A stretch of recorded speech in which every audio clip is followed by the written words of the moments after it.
ये 14 सितंबर 2024 को जो आज लोक अदालत आयोजित की गई है, आज हम लोगों ने लगभग 18,000 मामले लगाए। कितनी आज भीड़ है, ये इस चीज़ को शो करता है कि लोक अदालत कितनी सफल है। सबसे ज़्यादा स्टॉल में हमने जो देखा, सबसे ज़्यादा मामले जो थे वो जो बाहर की तरफ लगे हुए हैं, सबसे ज़्यादा मामले थे जो बैंक। बाराबंकी जिले में राष्ट्रीय लोक अदालत का आयोजन आज किया गया है और यहाँ कुल लगभग 18,000 मामले थे।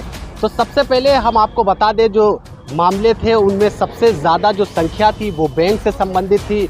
उसके बाद फैमिली विवाद जो होता है उसमें ज़्यादा मामले आए थे। तो इस पूरे प्रकरण में सबसे पहले हम आपको जिला जज साहब की हम जो बाइट है वो सुनवाएंगे, उसके बाद हम आपको बताएंगे आगे।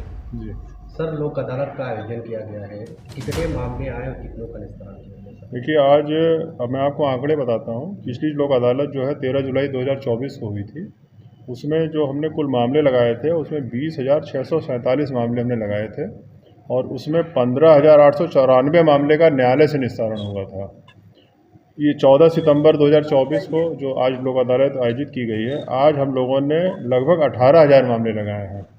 तो ये शाम तक हमारे पास 5 बजे तक ये सूचना हमको प्राप्त हो जाएगी कि जो हमने 18,000 मामले लगाए थे इसमें से कुल अभी तक कुल कितने मामलों का निस्तारण हुआ है। इसके अतिरिक्त देखिए, जो आपने यहाँ पे हमारे परिसर में बैंक के ढेर सारे स्टॉल लगे हुए हैं। जो बैंक पर्सनल लोन देता है या अन्य प्रकार के जो लोन देता है उसके लिए भी स्टॉल लगे हुए हैं और इसके लिए लगभग 2 लाख मामले यहाँ पे लगाए गए हैं आज।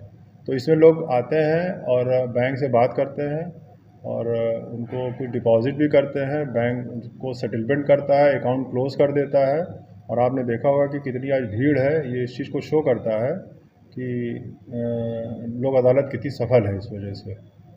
सर, इस लोक अदालत से फ़ायदा किस तरह का है लोगों को? क्योंकि जिस तरह से यहाँ मुकदमे निस्तारित हो जाते हैं उसके बाद देखिए, इसको 2 तरह से आप देख सकते हैं। पहली चीज़ समय की बात है। देखिए, न्यायालय में इतनी पेंडेंसी है इस समय, तो न्यायालय में जो प्रक्रियात्मक जो इसकी प्रक्रिया है इसकी वजह से थोड़ा इस पर समय लगता है।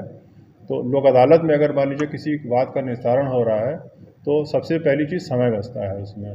दूसरी चीज़ देखिए, न्यायालय में आजकल पेंडेंसी बहुत ज़्यादा है। लोक अदालत में लोग आते हैं और यहाँ पे जब कंप्रोमाइज़ करते हैं तो एक दिन में, जैसे मैंने आपको बताया कि पिछली लोक अदालत में 15,894 मामले एक दिन में डिसाइड हो गए थे। तो हमारी पेंडेंसी लगभग करीब 10% कम हो गई थी इसमें। तो इसके दोनों तरह से फ़ायदे हैं, हमारी पेंडेंसी भी घटती है इससे और प्लस जो वादकारी का जो कीमती समय है वादकारियों का, वो भी उनको फ़ायदा पहुंचता है। तो इसीलिए लोक अदालत बहुत सफल रहती है पूरे देश में। इसीलिए देखिए, हर 3 माह पे नालसा के निर्देश से हम लोग जो है ये लोक अदालत का आयोजन कर रहे हैं। सर, जो न्यायार्थी इसमें नहीं शामिल होगा उनके लिए कोई मैसेज? उनके लिए मैसेज है कि वो लोक अदालत में आएँ और उसको यहाँ पे शामिल हों। अगर कोई इस तरह का उनका वाद है, हमारे यहाँ DLSA का कार्यालय बना हुआ है, उसके सेक्रेटरी श्री KC सिंह साहब हैं, उनसे संपर्क करें और इस लोक अदालत का फ़ायदा उठाएं। क्योंकि देखिए, सबसे लोक अदालत का जो सबसे बड़ा फ़ायदा है कि यहाँ पे पक्षकारों को निर्णय लेना है। हम लोग उसमें कुछ नहीं करते हैं, स्वयं पक्षकार आते हैं, दोनों पक्ष आते हैं और आपस में वो फैसला करते हैं कि उनको क्या करना है। कौन से मामले सर सबसे ज़्यादा? स्टॉल में हमने जो देखा, सबसे ज़्यादा मामले जो थे वो जो बाहर की तरफ लगे हुए हैं, सबसे ज़्यादा मामले थे जो बैंक ने लोन दे रखे हैं। हमने देखा सबसे ज़्यादा मामले हैं। कुछ बैंकों ने तो इसकी संख्या हज़ारों में है इसकी, और उसमें हमने देखा लोग टर्न अप भी हो रहे हैं और डिपॉजिट ले करके आए हैं और पैसा वहाँ जमा कर रहे हैं अपना। ये बैंक वालों ने भी बताया हमको। इसके अलावा हमने BSNL का वहाँ पे स्टॉल देखा, वहाँ पे हमने टोरेंट का एक स्टॉल देखा कि आजकल यहाँ पे बाराबंकी में शुरू हो गया है। उनके भी अगर भुगतान वगैरह लंबित हैं, उन्होंने भी अपना स्टॉल लगा रखा है और उन्होंने बताया कि उनके यहाँ भी लोग टर्न अप हो रहे हैं और आ रहे हैं और उनसे वार्ता कर रहे हैं। सुना आपने, लगभग 18,000 मामले आज राष्ट्रीय लोक अदालत में आए थे, जिनका जो निस्तारण की संख्या है वो शाम तक पता चलेगी। तो फिलहाल द पब्लिक मंच से जुड़ने के लिए लगातार हमारी खबरों से बने रहिए। हर खबर हम आप तक पहुंचाते रहेंगे। बाराबंकी से मैं रिजवान।